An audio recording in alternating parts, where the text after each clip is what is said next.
The current Age of the Primes toy line, alongside its primary purpose of giving all the 13 toys, it also kind of has the sub-theme of having a few of the non-fitting members of the line to be descendants of the 13.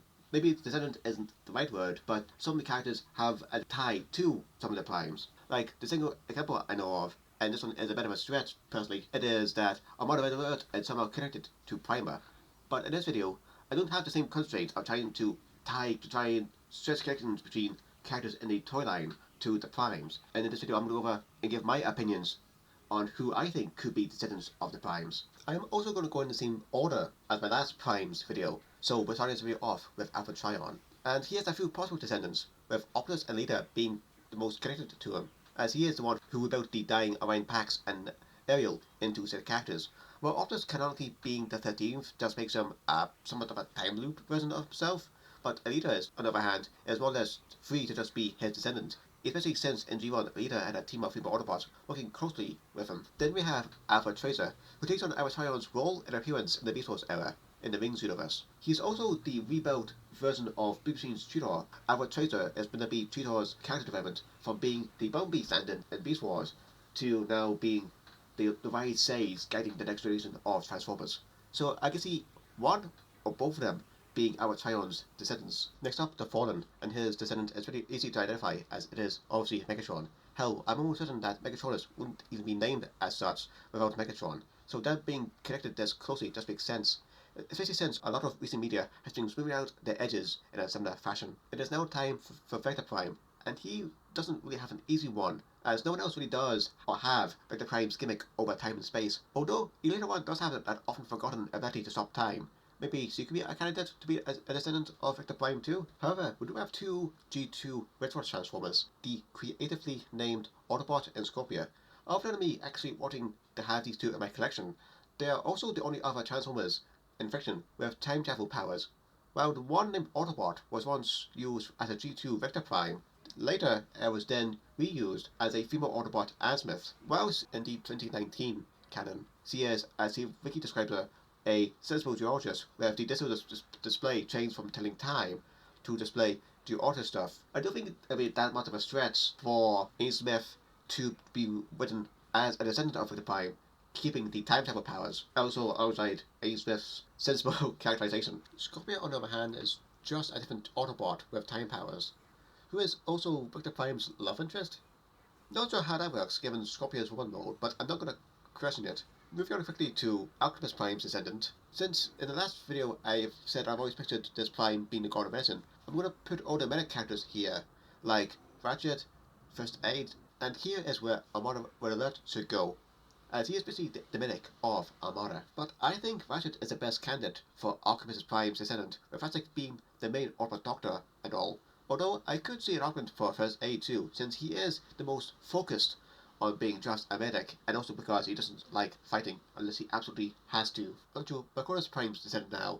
Being the first of the Medicons, it would only be natural if one of them were to be his descendant, and Armada Perceptor, who became the figurehead of the Medicons and Armada, I think he would make sense being Makora's Prime's descendant, since Perceptor became the leader of the Medicons. Now, with expecting options, Quidditch Prime. With Earthspark giving Quidditch Prime a lot more possible descendants, with Earthspark more or less evolving around him and said descendants with the Terrans, as Quidditch Prime was the reason why Earth was able to create Earth Transformers in the first place. And as I described in my last video, I think the Crestards are creators of Quidditch Prime, and after he dies or vanishes in the Fallen's War, they go mad without his guidance, cannibalizing each other and transforming into the Crestards we all know today. With the only other possible descendant being Britannica, the only other Transformer who even vaguely resembles Quidditch Prime, and who's also most likely going to be the only other retool that the Quidditch Prime toy is ever going to get. Now, with Solus Prime's descendant, would it be too unknown to say that the Message of Flame could be her descendant? Well, Flame is mostly a spiritual leader from my limited exposure about her, but I don't think it'd be that much of a stretch to have Flame be connected to Forging and Solus Prime. In fact, going back to my Primes video, where I said that the giant planet's core could house Solus Prime Forge and their resting place, I think the Message of Flame could be the spark needed to reignite the Forge and revive Solus Prime. I could even see the staff that Flame holds actually being the hilt of Solus's hammer, just removed from the hammerhead, with combining the two halves, beginning the process of the Forge reignition and sources were rival. On to Primer now, and technically any Mythic's bearer could be his descendant, although I think Hot Rod Watermus would work as Primer's direct descendant. Especially since, with Watermus being the chosen one and all, is I think there's enough of a parallel between Primer being the first created by Primus and Hot Rod being the chosen one by Primus to make those two be connected that way. Plus, I also do think that Star Saber could also kind of work as Primus' descendant, or at least be connected to him. Like, Saber gets mortally wounded protecting innocents from the Decepticons, and on the planet he's on, the remains of the Star Saber are there. And in a long shot chance to save Saber, the Star Saber is used to repair Saber, and it transform him into the Master Swordsman, Star Saber, with the remaining parts of the blade becoming Star Saber's signature blade, the Victory Saber. Time to get the least Maxwell out of the way again. And since he's the backstabber of the Primes, alongside being the trickster, would it be too on the nose to make Starscream his descendant? As he's also the backstabber of Transformers and all of fiction, and he also has to be a bit of a trickster in order to be a backstabber. Granted, him being a backstabber alone makes him being least Maximo's descendant a lot of sense to me. Nearly at the end, we have Nexus Prime, and since he is the first combiner, choosing a descendant for him isn't going to be a straightforward one, as there really isn't any other combiner who treats their combined form as a true form outside of the Primals cartoon, where all of the combiners stayed in combined mode because it was cheaper for all of them to stay in said form. So maybe Devastator could be Nexus's descendant. Devastator is the iconic combiner of Transformers, being the first one to ever appear, and the one that most think of because he is the first. But Nexus Prime is also the canonical reason why super modes and power linking exists, as they too count as combining, so anyone who combines in some way is connected to Nexus Prime. But for simplicity's sake, I think Devastator is the safe choice to be Nexus Prime's descendant. On to Onyx Prime now, and words are not be too much of a obvious pick for Onyx Prime's descendant, or do we go with Shockwave as he pretended to be him that one time?